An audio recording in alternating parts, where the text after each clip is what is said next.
Bom dia, boa tarde, boa noite. Esse é o APCast e eu sou a aluna Glena, do segundo MTI 3. Eu sou a aluna Rainara, do segundo MTI 3, e hoje a gente vai apresentar a Alexandra Rabelo, professora. Professora e bióloga, que é nossa vice-diretora também de noite. E fala um pouco sobre você, Alexandra, Bem, sobre mim, vida pessoal ou aqui na escola? aqui na escola. Tá. A minha carreira aqui na escola começou há 12 anos atrás. Eu trabalhava na CEMIG como bióloga. E aí, de repente, eu me vi com uns problemas de saúde e tive que me especializar e trabalhar na área da educação. Então, eu comecei em algumas outras escolas aqui em Varginha, mas há 12 anos eu fixei aqui na Escola Estadual Afonso Pena, e onde eu construí a minha carreira profissional como professora. Qual foi o seu maior interesse para estudar, para trabalhar aqui? A princípio, eu vim porque tinha uma vaga aberta, Aham. e assim eu me candidatei, como todo mundo, num edital, eu não era concursada, e aqui me instalei e fiquei extremamente contente com o que eu vivi aqui na escola. E depois eu fiz o concurso, passei no concurso e decidi continuar aqui na escola. Você gosta de ser vice-diretora daquela escola? É uma grande conquista sua? Gosto, sim, mas eu acredito que o meu grande dom e a coisa que eu mais gosto de fazer é dar aula. Então, por isso que eu não abandonei a sala de aula ainda completamente. Sim. Aí foi. E você dá aula de manhã e à tarde? Eu dou aula para o segundo MTI 3 e segundo MTI 1 à tarde, e à noite eu trabalho como vice-diretora. Ah, deve ser muito bom. É, deve ser bem Eu legal. não gosto, eu não quero abandonar totalmente a sala de aula. Por isso eu continuei com os 2 segundos, que eu amo de coração. E quais são as experiências que você tem como bióloga? Então, quando eu fui contratada pela CEMIG como bióloga, a princípio, quando eu me formei, eu fiz especialização em microbiologia, fui trabalhar num laboratório, e aí eu percebi logo que não era bem o que eu gostaria de ser. Aí fiz uma especialização na área ambiental e fui trabalhar na CEMIG.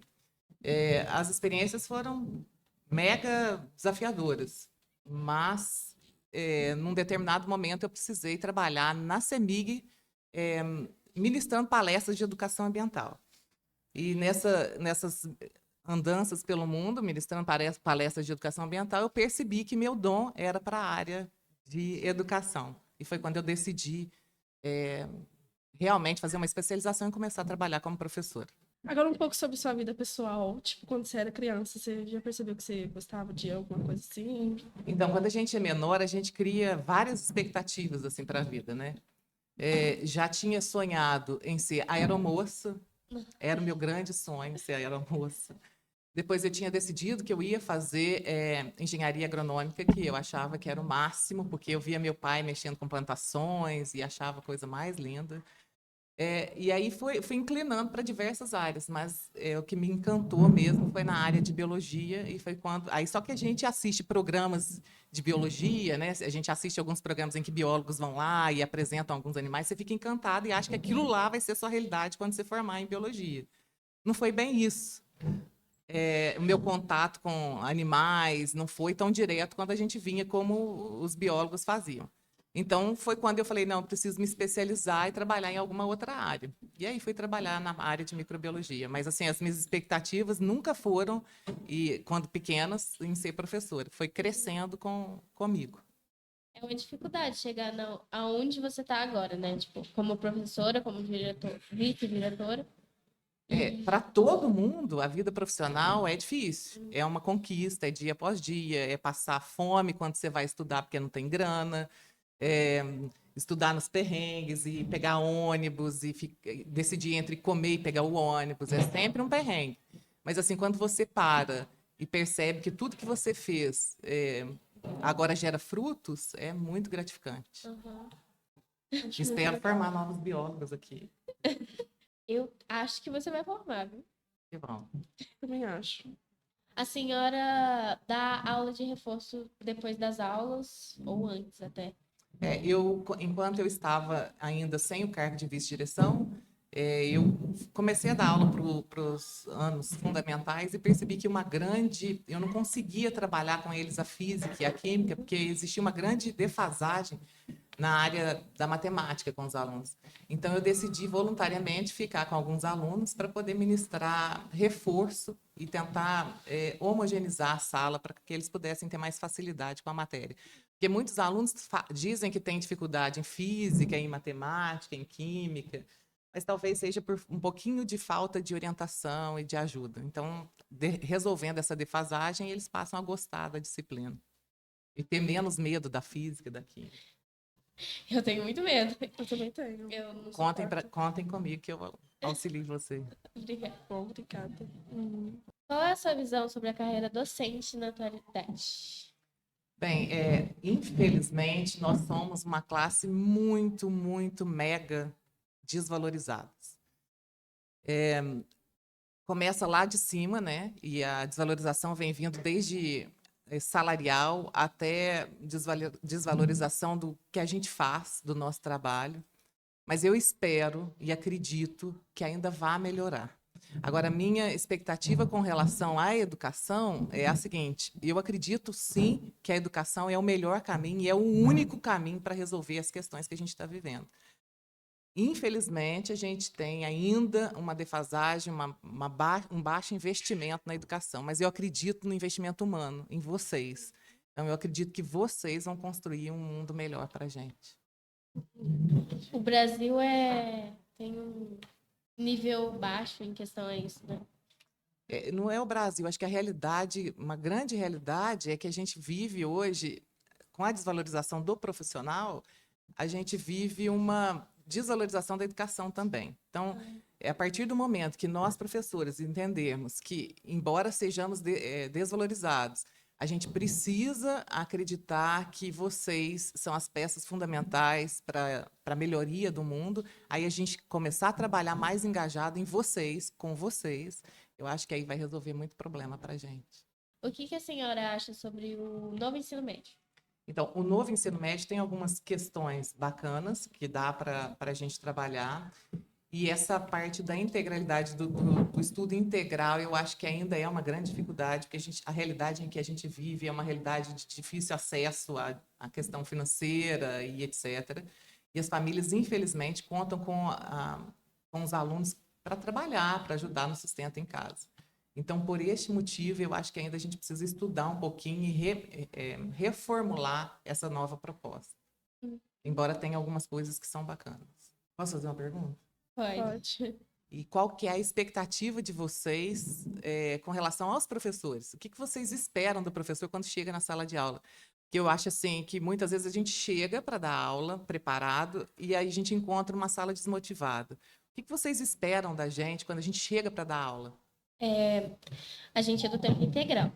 E aí vocês esperam mais da gente, sabe? Tipo, vocês querem ser mais rápidos. Em questão a isso, eu acho que a gente tem o mesmo. A gente não consegue correr tão rápido quanto vocês, entendeu? Os professores, eles querem ensinar a gente o mais rápido possível, por conta de que não tem aulas boas, aulas certas para isso. Muitas aulas são vagas. E são aulas que poderiam ser substituídas por outras boas, na qual a gente realmente aprenderia. E aí, nesse corre do dia a dia, a gente tenta aprender, mas a gente não aprende o necessário realmente, porque a gente Porque tem, tipo, muitas matérias que, tipo, não ajudam muito, entendeu? Tipo, poder dar, por exemplo, mais aula de biologia, química. Por exemplo, você dá aula à tarde, na parte da tarde. Nisso, tá todo mundo já esgotado, cansado. E você, como professor, às vezes deve ser um pouco frustrante, né? Ver que os alunos estão super desanimados, não quer aprender, não quer fazer nada. Então, eu acho isso ruim. Então tem duas questões, pelo que eu entendi. A primeira questão é o cansaço. E a segunda questão, porque vocês acham que as disciplinas impostas para vocês, de repente, não são tão proveitosas? Geralmente tem disciplinas que a gente não faz literalmente nada. Tipo, poderia ser, sei lá, aula de... Reaproveitada para outras disciplinas. Então, tá aí, ó, se o governo e as autoridades ouvissem mais os alunos e os professores, a construção do ensino seria totalmente diferente. Que hoje eu vejo que muito que é repassado para a gente lá de cima é feito por pessoas que realmente não vivem a realidade de sala de aula. Porque também precisa de muita gente, precisa ter dinheiro em casa, essas coisas. Por exemplo, ano que vem, se continuar integral, eu mesmo já não fico nessa escola, Eu porque eu também. preciso trabalhar. Vocês acreditam que a evasão escolar vem disso? Vem daí? Vem Vem dessa necessidade de bastante, trabalho? Sim. muito.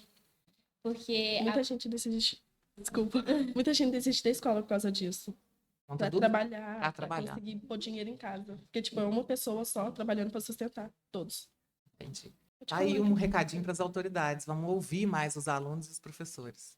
E assim, vocês comentaram sobre chegar à tarde e dar aula, então eu chego daquele jeito que vocês já sabem. sim, É. aham. Agitando, vamos É a acordar, melhor vamos, coisa. galera, vamos arrastando as carteiras. Tem gente dormindo, eu tô arrastando as carteiras, sacode o corpo e vamos lá. Aí o professor tem que se reinventar. É frustrante quando você chega numa sala, tá toda desorganizada e gente dormindo e um desanimado, mas aí o professor tem que se reinventar. E é esse o papel da gente. Eu acho que professor bom é professor animado, por causa que, como, como vocês veem, a gente fica cansado, a gente fica esgotado das aulas. E a gente, assim como os professores reclamam dos alunos estando cansados, os alunos também reclamam dos professores não darem realmente a aula, entendeu? É que muitas vezes também a jornada de trabalho de um professor é gigantesca, porque, como eu disse para vocês, a desvalorização financeira do professor é desumano. Então, às vezes, ele tem que assumir 2 cargos para poder conseguir prover alguma coisa na família. Muitas vezes, esse cansaço, essa fadiga de excesso de trabalho também leva a isso. Mas aí resta o professor se reinventar como sempre faz, todos os dias. Acordar pensando o que eu vou fazer de diferente. Quando você dava aula à noite, você acha que também o pessoal que mudou pra noite também fica com a carga muito pesada, algo assim do tipo? A realidade do noturno é bem parecida com a realidade do MTI. Por quê? O pessoal do noturno, ele trabalha o dia todo e vem para a escola à noite. Então, assim, a carga horária, o excesso de trabalho é puxado. Então, assim como vocês ficam no tempo integral e reclamam no período da tarde que estão cansados, exaustos, o pessoal do noturno também.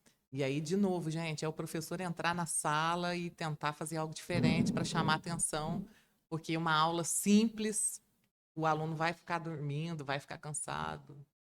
Essa é a realidade do noturno e do EMTI. Você já deu aula em escola particular? Em algumas escolas particulares. Eu já trabalhei em uma escola particular em Paraguaçu, já trabalhei na faculdade de campanha, ministrando aula sobre inteligência humana e a parte de anatomia. Então, sim, já ministrei. E aí é que vem o grande X da questão. Se eu sou professor da rede particular e lá eu trabalho de uma forma, a mesma forma tem que ser trabalhada aqui na escola, na rede estadual. Não é porque é uma rede particular que eu tenho que trabalhar de uma forma diferente da rede estadual. Às vezes os recursos são diferentes, mas a gente cria meios para trabalhar. Como aqui no laboratório que a gente vê que os recursos são poucos. Então aí o professor tem que se reinventar mais uma vez, improvisar materiais. Essa é a única diferença da rede particular para a rede estadual. É disponibilidade de materiais e etc. Mas o professor, que é a peça-chave, é o mesmo lá e tem que ser o mesmo aqui. Garantir a mesma qualidade de ensino, tanto lá quanto aqui. Esse é o papel do professor. Você vê diferença na relação dos pais entre a escola particular e a pública? Sim. Parece que tudo que... O ensino público, ele é pago também, mas tudo que mexe com o financeiro dos pais, eles têm mais responsabilidade. Então, lá na escola particular, o encargo sobre ele é maior. Então, assim, ele quer cobrar mais e exigir mais. E aqui, os pais têm uma falsa ideia de que não é pago, e aí ele não está gastando por esse trabalho, então eles abandonam o filho aqui na escola.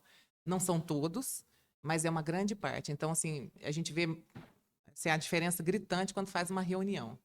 A gente faz uma reunião numa escola particular, estão todos em massa, todos os pais, para exigir, para cobrar, qualidade, para tudo. E na rede pública, pela falsa ideia de que não está sendo pago, os pais abandonam.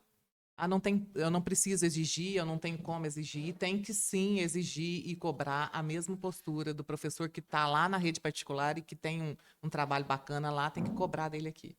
Porque a garantia de educação é para todos. A senhora nasceu aqui em Minas, Varginha, ou é de fora? Eu sou nascida em Machado, Minas Gerais.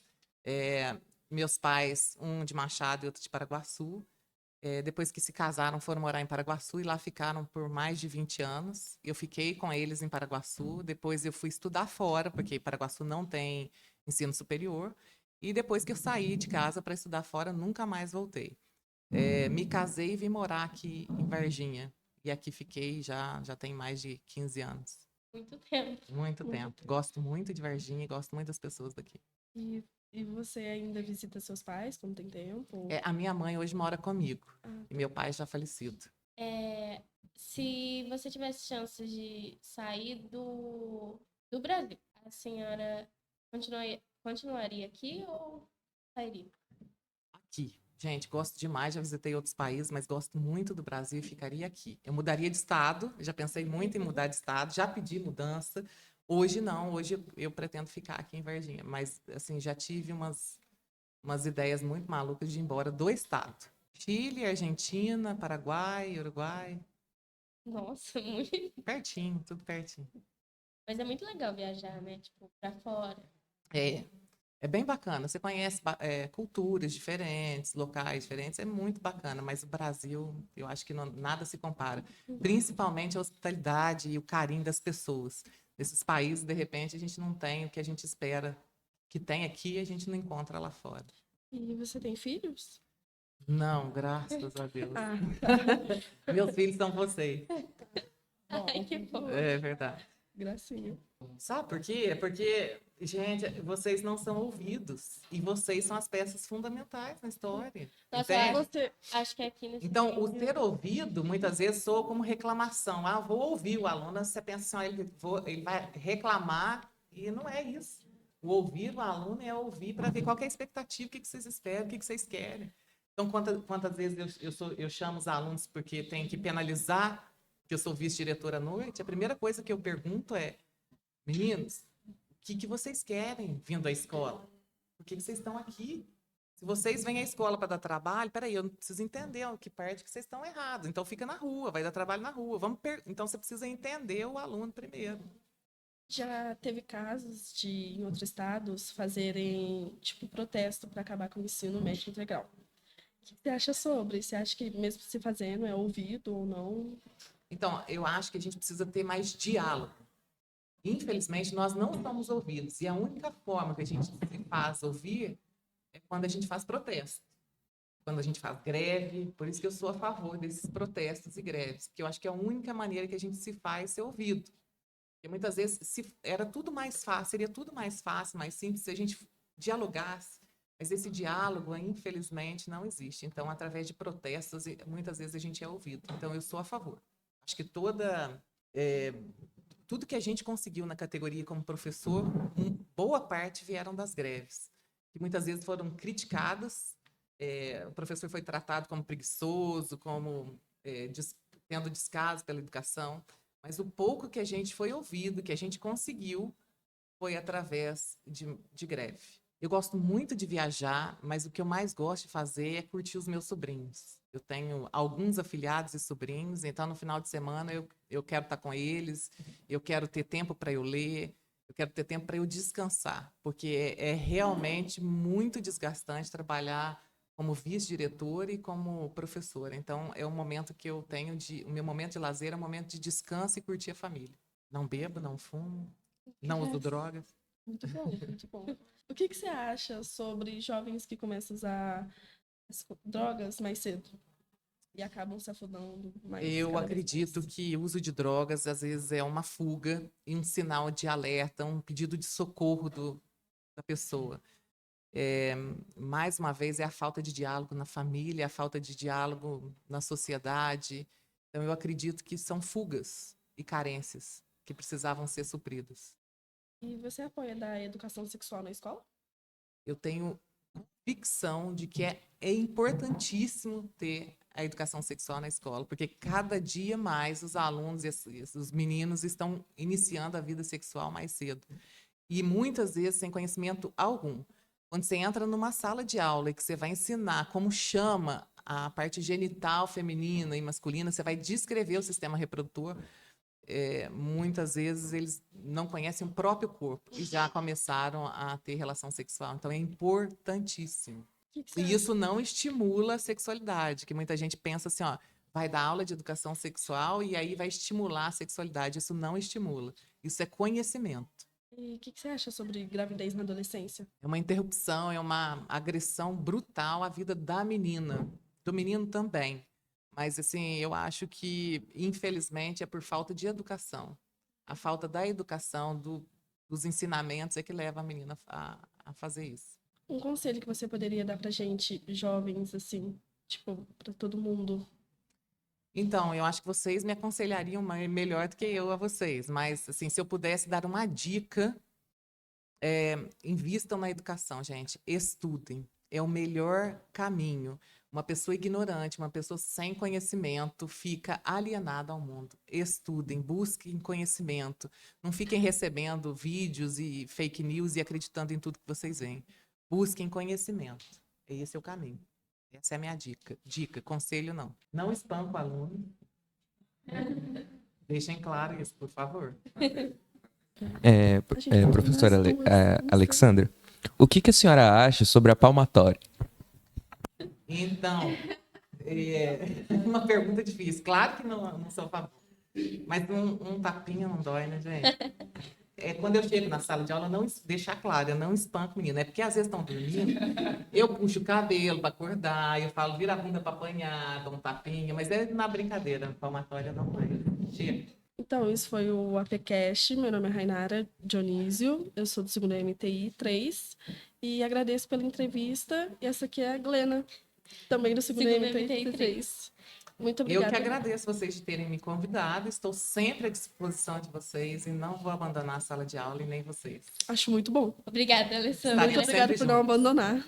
Valeu, gente. A pergunta mais importante, Rabelo, você vai me dar uma carona hoje? Não, Eu não faço isso. Eu não dou carona da aluno. Ai, gente, vocês estão me entregando. Deveria cortar. Eu juro que eu não espanco menino, tá bom? Mentira, mentira.